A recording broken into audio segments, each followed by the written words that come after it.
By the time the alert came through, most of the depot staff had already clocked out. It was just past 2 a.m., and the final train from Mine 6 had returned to the yard. But something was off.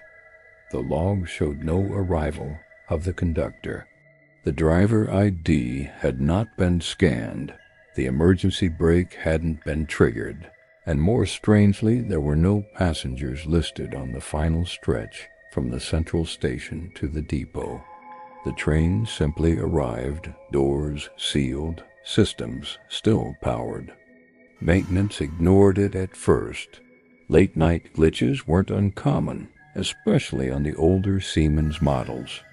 But the yard supervisor insisted someone check inside before the morning cleaning shift arrived. They called in Alexei, one of the overnight janitorial staff, to take a look. He'd done his share of odd late-night requests before clearing spillages, chasing out stray dogs, even once escorting a drunken fare evader who locked himself in a lavatory. But this was different. The request was specific. Check the last car.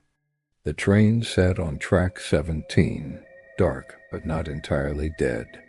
The windows were clouded, as if someone had breathed heavily against the glass. Alexei approached with his usual cart, pushing the rattling wheels along the concrete, the depot quiet except for the distant hum of transformers. When he reached the rear car, he paused. The light inside was dim and flickering, the overhead bulbs strobing inconsistently, giving the interior a strange rhythm, like the train was still moving, though it hadn't left the yard. He unlocked the side panel and opened the rear doors manually. The interior smelled wrong. Not rot exactly, but something stale and metallic, like the residue of wet copper and old breath. The seats were in disarray, some cushions torn, others skewed at odd angles. He checked the logs again on his handheld device. No boardings after 042. No conductor after Station M. The cameras showed an empty platform, and yet the backrest of seat 37B had a fresh indentation, like someone had been sitting there not 10 minutes ago. He stepped inside. The doors groaned slightly as they shut behind him, not locking, but pressing closed with a soft hydraulic hiss. He didn't notice at first. His focus was drawn to the scratches, long, jagged marks across several of the window frames, running parallel as if something had moved down the aisle, dragging claws, tools. He bent to examine one of the seats, lifting a black scuff mark that hadn't yet settled into the fabric. The material was still warm. Then the lights above flickered sharply, once, twice, and stayed on. He turned back to the door. It was closed, just closed, but he had a key card. He pressed it to the panel, nothing, no beep, no click. That's when he felt it. The almost imperceptible lurch, the tiny forward jolt of mass shifting. The train had powered on, and it was beginning to move. It took Alexei a moment to realize the train was no longer stationary. The familiar inertia was unmistakable, that soft, stomach-lightening sway as the car gathered momentum. But the depot was offline. Trains weren't supposed to move under their own power without clearance. And more importantly, the tracks beyond track 17 led nowhere. They ended in a reinforced buffer wall. He reached for the emergency brake, but it wasn't where it should have been. The handle had been removed entirely, not broken but unscrewed, the bolts placed neatly in a pile on the floor as if someone had disassembled it with care. He moved toward the doors and tried the manual override, but the latch was stiff, jammed halfway as though something had fused from the inside.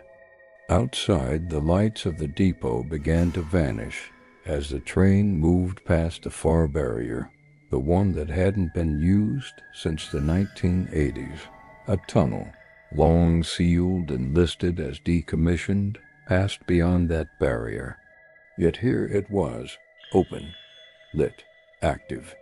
He stared in disbelief as the car coasted forward into it, the flickering lights of the depot behind him swallowed in seconds.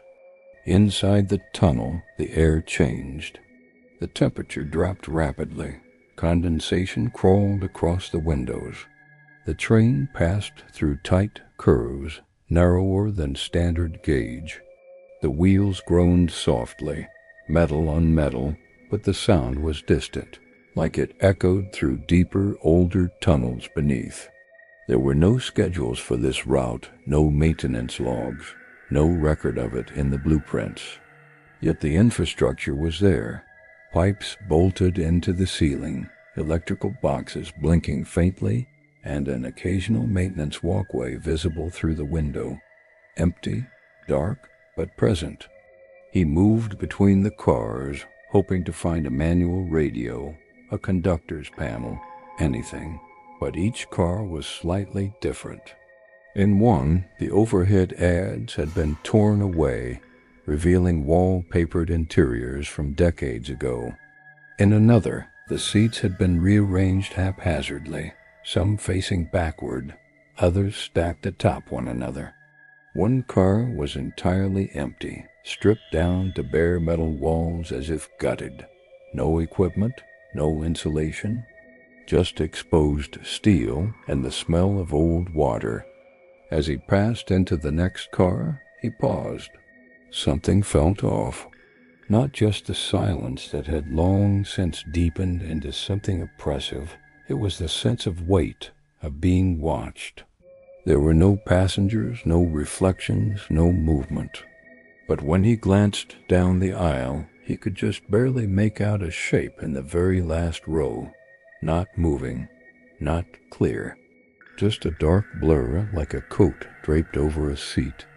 Yet something about it felt deliberately placed, like it was waiting to be noticed. He forced himself forward, heart pounding harder now. The train was descending. He could feel the change in angle, the slight dip that pulled his weight forward. The lighting was failing, bulbs buzzing and dimming, one by one. Only a few still burned. As he neared the last car, he reached for his flashlight, flicked it on, and immediately froze. The floor was covered in footprints, dozens of them, all barefoot, all facing the same direction. Not a single one led back. The footprints glistened faintly under the flashlight's beam, overlapping, yet all leading to the far end of the car, where the shape had waited. Alexei's breath was loud, shallow, his heartbeat pounding in his ears. The air grew heavier, tinged with the sickly sweetness of something long decayed yet preserved. The flashlight flickered and nearly died, then snapped back to life. Shadows twisted unnaturally. The figure in the back seat slowly rose, not moving forward, just unfolding like a suspended marionette. Its form was vaguely human, but grotesquely elongated, skin stretched tight over a skeletal frame, a coldness radiating from it. Behind it, more figures emerged, stepping from the darkness as the failing lights barely illuminated them. Barefoot, silent, malformed, their eyes empty and all-consuming, their gaze locked on Alexei with unwavering focus. The train pressed deeper into the narrowing tunnel, walls scraping the sides, yet it kept moving, relentless. Alexei stumbled to escape forward, only to find the connecting doors gone, replaced by cold steel. Turning back, the figures drew closer, their presence suffocating. His flashlight dropped. Darkness swallowed him. A breath, hot and wet, grazed his neck. A whisper unintelligible.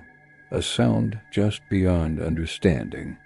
Then the lights vanished completely.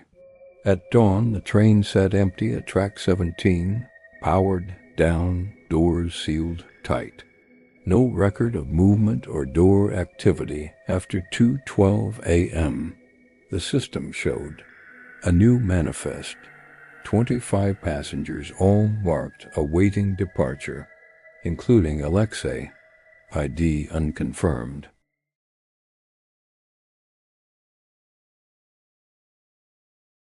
I worked in the municipal archives of a large northeastern city. The kind of job that sounds dull unless you enjoy being surrounded by dust, forgotten blueprints, and the smell of old ink. My role was simple: scan, categorize, and digitize infrastructure records, water lines, gas networks, transportation plans. It was tedious but methodical, which suited me, until I was assigned the old subway expansion files from the 1950s through the early 1980s. That's where everything started to shift. At first, it was just confusion. The more I reviewed the plans, the more inconsistencies I noticed. Small things, an extra maintenance corridor here, a missing service hatch there. Harmless, maybe. Some revisions weren't always updated properly back then, but there was one tunnel, handwritten in red pencil on a yellowing blueprint, that caught my attention. It had no corresponding entry in the digital system. No permit number, no work orders, no closure record. Just a curved line labeled Service Access, Tier 3, not for public review. It branched off from a known maintenance tunnel near the defunct Segment D platform, a platform that had been sealed in 1987 after a partial cave-in. I brought it to my supervisor, who barely looked up from his sandwich and told me it was probably a phantom line, a planning draft that was never constructed. Still, something about the precision of the drawing, the distinct color of the pencil, made me doubt that explanation. So I checked the physical blueprints in storage. In an old flat drawer, I found an earlier version of the same line, this time traced in faint black ink, like it had been drafted long before the red pencil annotations. Different drafts, same path, same label. That meant it existed in some form before being deliberately redacted. Curiosity turned into something else, fixation maybe. I started combing through engineer logs and procurement slips from the late 1970s. There were orders for reinforced concrete, ventilation grills, even lighting units, all billed to a project with no assigned name or code. When I cross-referenced delivery addresses, most pointed to Segment D. The tunnel was real. I managed to find an employee badge for disused infrastructure access in one of the old lockboxes. The elevator that once serviced Segment D was long sealed off, but there were known maintenance stairwells running alongside the shafts. At the time, I convinced myself it was just professional thoroughness. I wasn't planning anything. I just wanted to see where the tunnel would have started. That was all. But the night I went down there, the silence didn't feel abandoned. It felt expectant. The stairwell to Segment D was tighter than I expected. Dust coated every surface, and the air grew colder as I descended. My flashlight beam jittered slightly from the humidity, or maybe from my nerves. At the bottom, a rusted gate hung half open, as if someone had entered long after the station was closed off. I squeezed through and stepped into a dead section of the subway platform that hadn't seen maintenance in nearly 4 decades. The silence was absolute. No hum of electricity, no rodent scurrying, just the sound of my own footsteps echoing into space that shouldn't have existed anymore. The far end of the platform was crumbled, blocked with cement slabs and wooden panels. But to the right, just beyond the derailed remains of a service cart, was a narrow archway in the wall. The edges were sharp and smooth, cut with intention, and above it, just barely visible under layers of grime, was the faded label, Tier 3 Access. It matched the drawing. The tunnel behind it was different from the usual MTA designs. No signage, no junction boxes, no signs of vandalism or squatters. It curved gently and declined at a slight angle. As I walked deeper, the materials subtly changed. The walls weren't brick or concrete. They looked molded, seamless, like poured stone smoothed over before it had dried. There were faint scuff marks on the floor, like something heavy had been dragged along the path repeatedly. I kept walking. The tunnel grew colder, and the air pressure changed, a dense, almost underwater stillness. I stopped when I saw the metal door. It stood alone, flush against a wall that felt too close to be part of the original structure. There was no handle, no hinges, just a rectangular steel plate set into the wall with a faint groove along the edge. Beside it, a small panel of cracked glass, and behind that, a keyhole. The keyhole was shaped unlike any I'd seen, triangular with a twist in the center. I leaned closer. Behind the glass, something moved. It wasn't a reflection. It wasn't a trick of light. It was slow and deliberate, like a hand adjusting its fingers behind a fogged window. I stumbled back, almost dropping the flashlight. There was no sound, just movement, as if whatever was behind the door hadn't reacted to me. It had anticipated me. The scuff marks on the floor suddenly made sense.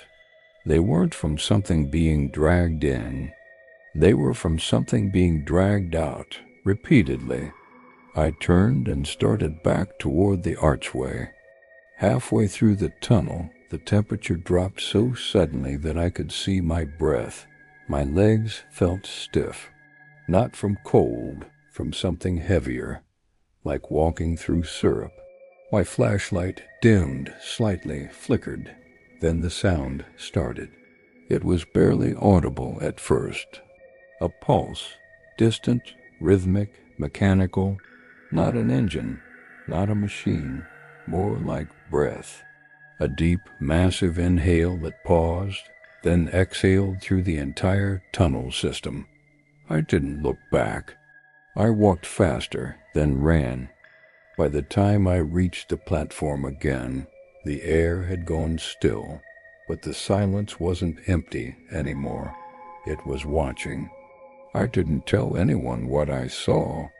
Not the director, not the assistant archivists, not even the janitor who once joked that Segment D was cursed. I returned the badge to its lockbox and refiled the blueprint like nothing had happened. But something had. After that night, small things began to change. It started at the archive office. The lights in the sub-basement where I worked would flicker, but only when I passed certain rows. Cold spots would follow me, not stationary drafts, but moving temperature shifts, like someone walking behind me slowly, always just a step too far to see. I stopped listening to music through headphones because I kept hearing something else layered beneath it. Breathing, scratching, the faint, wet click of something turning. Then I started finding new files. They were misfiled, at first, or so I assumed. Thin paper slips tucked between folders that had no record number or date. One had a list of names, 43, all handwritten in tight black ink. I recognized 3 of them. retired engineers. Another was the woman from facilities who'd gone on medical leave 2 years ago and never returned. Another paper had a sketch, a map, with concentric rings spiraling inward from segment D. Each ring was labeled with strange symbols. One, marked Core, was circled in red. On the outermost ring, my name had been written in pencil. I stopped sleeping properly. My dreams were hollow and loud, vast spaces echoing with metallic screeches and shapes moving in impossible ways. In one, I was standing in the Tier 3 tunnel again, staring at the steel door. It was open just a crack, and from within, I heard a sound that didn't fit into anything living. It wasn't screaming. It was remembering. I thought if I ignored it, it would fade. But the scuff marks began appearing elsewhere in the actual archive floor, leading into the records room, then stopping just shy of my workstation. I reviewed the security cameras, but each time the timestamp glitched. One file played in reverse. Another showed my desk, but I wasn't in the chair, even though I remembered sitting there the entire night. It became clear the tunnel wasn't abandoned. It wasn't even hidden. It had always been there, just waiting to be remembered. And I had found it. I had connected to it. Whatever it was, it had moved me from the outside ring inward. I was no longer an archivist studying the past. I had been written into it. I submitted my resignation, packed up, left the city. But 2 days ago, a small package arrived at the temporary apartment where no one should have known I lived. Inside was a folded map, not a transit map, a blueprint. Old, worn, with the red pencil line arcing from segment D once again. But this time it branched off into a new section, smaller, labeled only Tier 4, Ingress, and below it a name had been added in fresh ink. Mine.